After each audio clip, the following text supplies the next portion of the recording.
Hello నమస్తే, నేను journalist Srinivas. ఈరోజు సాక్షి పేపర్లో వార్తను చూద్దాం. సాక్షి పేపర్లో నిన్న వైఎస్ఆర్సీపీ మొత్తం రాష్ట్ర పార్టీ కమిటీ బృందం వెళ్ళింది.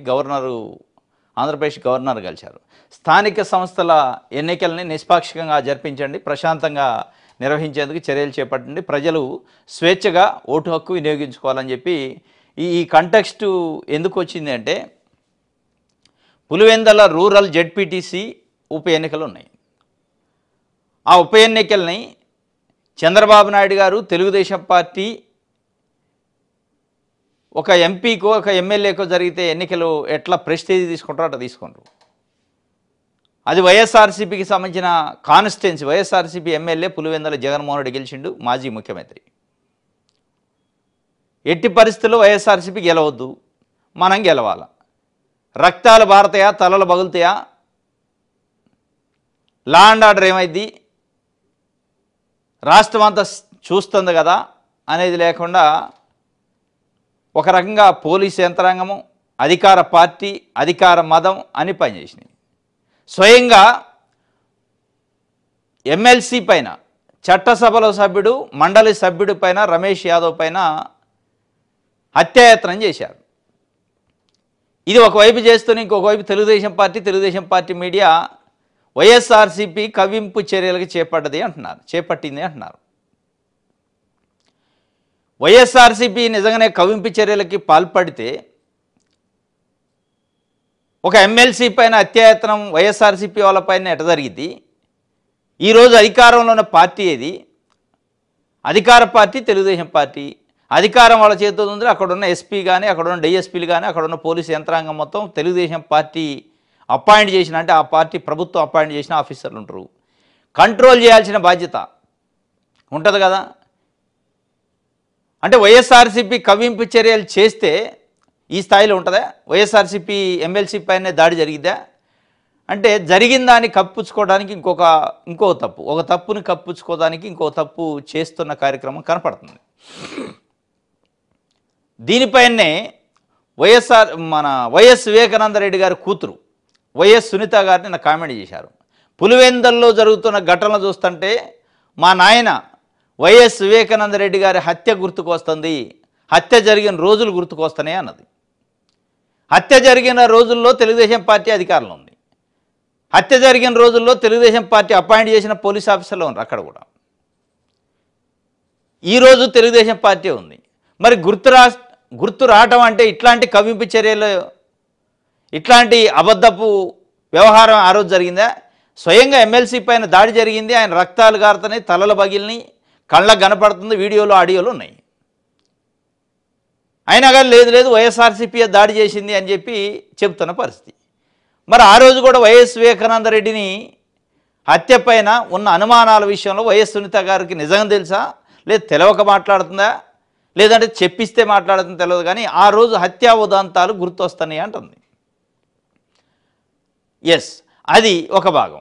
6 సంవత్సరాలు అయింది ఒక వ్యక్తి ఆయన ఎమ్మెల్సీ చనిపోయింది, వివేకానంద రెడ్డి గారు. మా నాయన చనిపోతే 6 సంవత్సరాలు అయింది, దోషుల్ని పట్టుకోలేని పరిస్థితి, స్వేచ్ఛగా బయట తిరుగుతున్నారు. సిబిఐ ఇన్వెస్టిగేషన్ జరుగుతుంది. అది కూడా నాకు తెలిసి జగన్మోహన్ రెడ్డి గారు అధికారంలోకి వచ్చిన తర్వాత సిబిఐ ఇన్వెస్టిగేషన్కి ఆయనే రాసిండు. లేదు సిబిఐ ఇన్వెస్టిగేషన్ ఆయన రాయలేదు అంటుంది. అది పచ్చి అబద్ధం. ఇంకోటి, ఇదే చంద్రబాబు నాయుడు గారిని నమ్ముకున్నారు మీరు. ఎన్నికల ముందు అనేక ప్రెస్ మీట్లు పెట్టారు. ఒకవేళ జగన్మోహన్ రెడ్డి బ్యాక్గ్రౌండ్ లేదా జగన్మోహన్ రెడ్డికి సంబంధించిన వాళ్ళు, అవినాష్ రెడ్డి మీరు చెప్తున్నట్టు రకరకాల ఆరోపణలు చేస్తారు. ఆరోపణలే నిజమైతే వాళ్ళే జయించారు అనుకుంటే, ఈరోజు జగన్మోహన్ రెడ్డి కూడా అధికారం కోల్పోయి దాదాపు 14 నెలలు అయింది. మీరంటున్న 6 సంవత్సరాలు, ఒక 5 సంవత్సరాలు జగన్మోహన్ రెడ్డి ఉన్నా ఇప్పుడు లేడు కదా. ఈరోజు చంద్రబాబు నాయుడు గారి చేతిలోనే కేంద్ర ప్రభుత్వం కూడా ఉంది. ఎందుకు బయట పెట్టలేని పరిస్థితి ఈ పులివెందుల రాజకీయాన్ని, పులివెందుల హత్యని? నిజంగానే వైఎస్ఆర్సీపీ సంబంధించిన వ్యక్తులే ఉంటే ఇమీడియట్గా అరెస్ట్ చేయొచ్చు, లోపటేయచ్చు, అధికారం ఉంది. సిబిఐ చేతిలో ఉంది, ఇక్కడ రాష్ట్ర ప్రభుత్వం చేతిలో ఉంది. అనేక కేసులు, అనేక మందిని జైలుకు పంపిణీ చూసిన వల్లభనేని వంశీ కానించి మొదలు పెడితే, పోసాని కృష్ణమురళి కానించి మొదలు పెడితే, తురకా కిషోర్ కానించి మొదలు పెడితే, నందిగామ సురేష్ కానించి మొదలు పెడితే, కాకాని గోవర్ధన్ రెడ్డి, ఇట్లా అనేక మంది ఈరోజు కేసుల పేరుతోని జైళ్ళలో మగ్గుతున్నారు.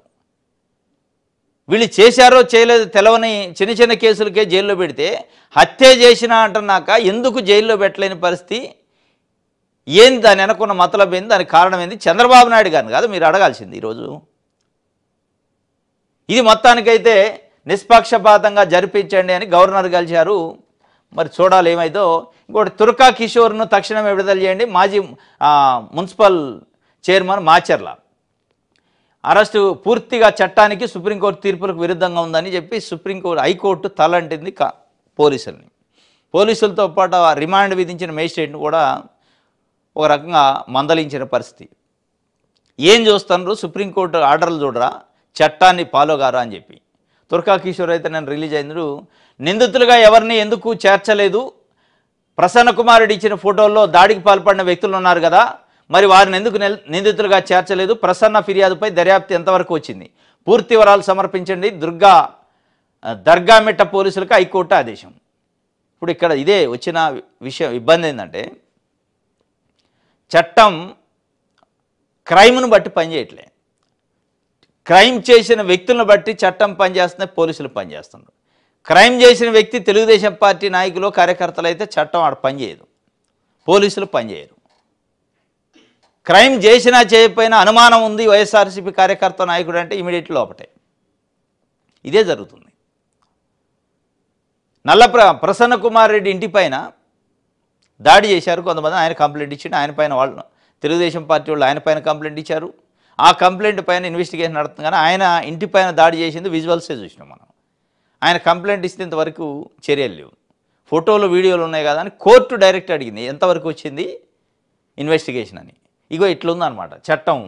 ఇక్కడ తప్పు చేసిండో చేయలేదు తెలియదు. రిమాండ్ విధించి డైరెక్ట్ జైలుకు పంపారు తురకా కిషోర్ని. ఇక్కడ ప్రసన్న కుమార్ రెడ్డి ఇంటి పైన దాడి చేసిన ఫోటోలు విజువల్స్ అన్నీ ఉన్నాయి, వీడియోలు.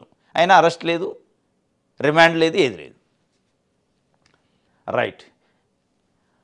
దిగజారిని అట శాంతి భద్రతలు. దీన్ని బట్టి చూస్తే అదే అనిపిస్తుంది. దిగజారిని పులివెందలు కానీ ఇక ఎమ్మెల్సీ ఆలపాటి రాజేందర్ ప్రసాద్ గ్రాడ్యుయేట్స్ ఎమ్మెల్సీలో మొన్న గెలిచిండు. గతంలో కూడా ఆయన శాతవాహన కళాశాల విజయవాడ శాతవాహన కళాశాల ప్రిన్సిపల్ పైన శాతవాహన కళాశాల పైన పెద్ద ఎత్తున బెదిరింపులకు గురి చేసిండు. ఇప్పుడు ఎమ్మెల్సీ అయిన తర్వాత డైరెక్ట్ ప్రిన్సిపాల్ని బెదిరించిండట, చంపేస్తా అన్నాడట.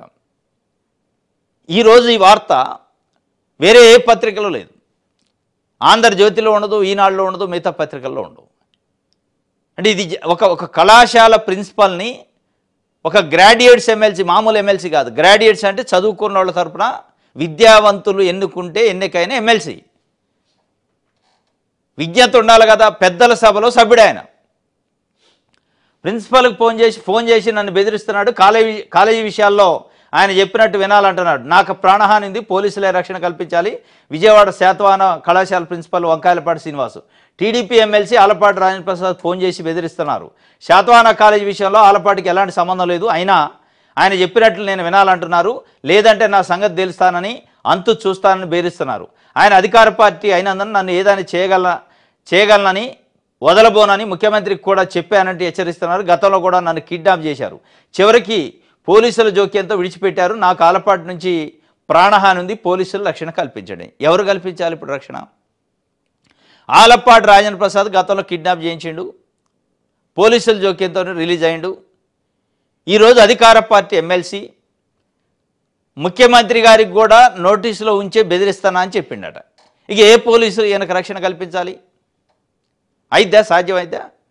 అధికార పార్టీ ఎమ్మెల్సీ ముఖ్యమంత్రికి చెప్పి నేను చంపుతా అని పరిస్థితి ఉంది అంటే ఏ పోలీసు ఆయన రక్షణ ఇస్తాడా?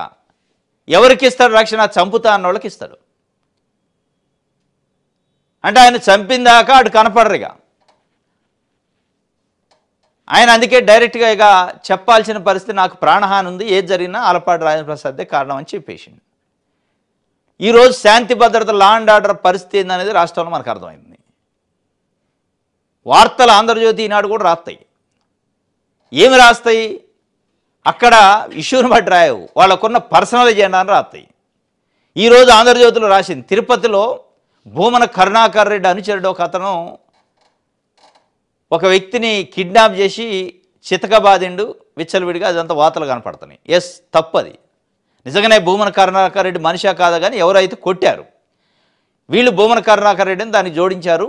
అది నిజంగానే భూమన కరుణాకర్ రెడ్డి మనిషా కాదా అనేది అది క్రాస్ చెక్ చేసుకోవాలి. ఎందుకంటే ఆంధ్రజ్యోతి రాసింది, ఆంధ్రజ్యోతి రాయితే అది అబద్ధమా నిజమా చెక్ చేసుకోవాల్సిన పరిస్థితి. కానీ చేసింది అయితే ఎవడో ఒకడు చేసిండు, కొట్టిండు, తీవ్రంగా గాయపరిచిండు, అది తప్పు. అది వార్తుంది అయ్యారు. ఎందుకు ఆడ భూమన కరుణాకర్ రెడ్డి లింక్ ఉంది కాబట్టి వైఎస్ఆర్సీపీ అని పెట్టిండు కాబట్టి వార్తుంది. ఇది లేదు. ఒక ప్రిన్సిపల్ని బెదిరిస్తే ఒక సచివాలయం ఉద్యోగిని, మహిళా ఉద్యోగిని కిడ్నాప్ చేశారు, అది లేదు వార్త. అంటే ఏ స్థాయిలో ఈరోజు లా అండ్ ఆర్డర్ గురించి వార్తలు, లా అండ్ ఆర్డర్ గురించి పోలీసుల పర్యవేక్షణ ఉందనేది దీన్ని బట్టి అర్థమవుతుంది. అల్లూరు జిల్లా దేవిపట్నం మండలంలో ఘటన. విధులకు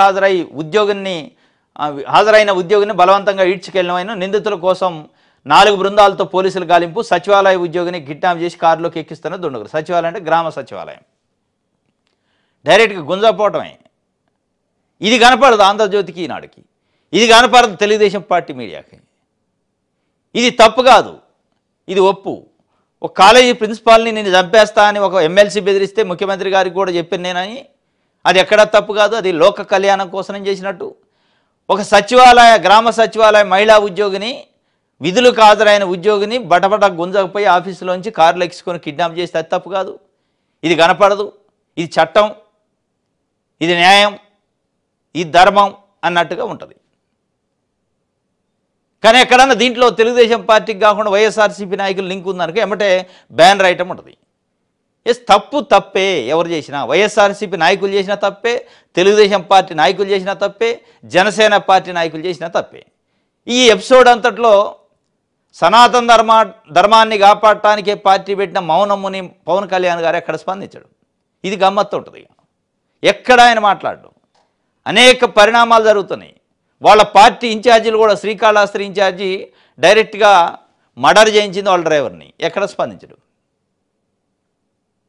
ఇది మొత్తానికి రాష్ట్రంలో లా అండ్ ఆర్డర్ ఉందా లేదా అని మనమే ప్రశ్న వేసుకోవాల్సిన పరిస్థితి వచ్చింది.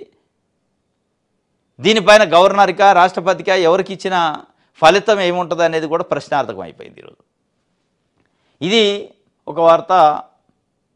ఎవరి దయాదాక్షిణ్యాలతోనో ఉద్యోగాల్లోకి రాలేదు, ముఖ్యమంత్రి ప్రకటించిన బకాయిలకు మోక్షం లేదు, కూటమి సర్కారు వల్ల ఎలాంటి ఉపయోగం లేదు, పీఆర్సీని ఇప్పటివరకు నియమించలేదు, ఐఆర్ కూడా అతిగతి లేదు. రాష్ట్ర రెవెన్యూ అధ్యక్షుడు బొప్పరాజు వెంకటేశ్వర చెబుతుంటే ఎవరి దయాదాక్షిణ్యాలతోనూ ఉద్యోగాలకు రాలేదంటుంటే రారు కూడా.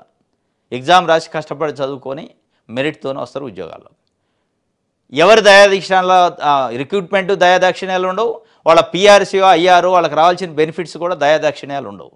కానీ ఈరోజు ఉన్న ప్రభుత్వాల పరిస్థితి, ప్రభుత్వ ఉద్యోగుల అసోసియేషన్ని చేతులు గుప్పెట్లో పెట్టుకొని బెదిరించో నయానో భయానో వాళ్ళకి రావాల్సిన హెల్త్ కార్డ్స్ విషయంలో కానీ, రీఎంబర్స్మెంట్ విషయంలో కానీ, టీఏడిఏ బకాయిల విషయంలో కానీ, ఐఆర్ విషయంలో కానీ, చివరికి పీఆర్సీ వేసే పరిస్థితి కూడా లేని పరిస్థితి. కూటమి ప్రభుత్వం వస్తే ఉద్యోగులను కడుపులో పెట్టి చూసుకుంటాం అన్నారు. కడుపులో పెట్టి చూసుకోవడం దేవుడు ఎరుగు, రావాల్సిన ఇస్తే చాలనే పరిస్థితి వచ్చింది. వాళ్ళు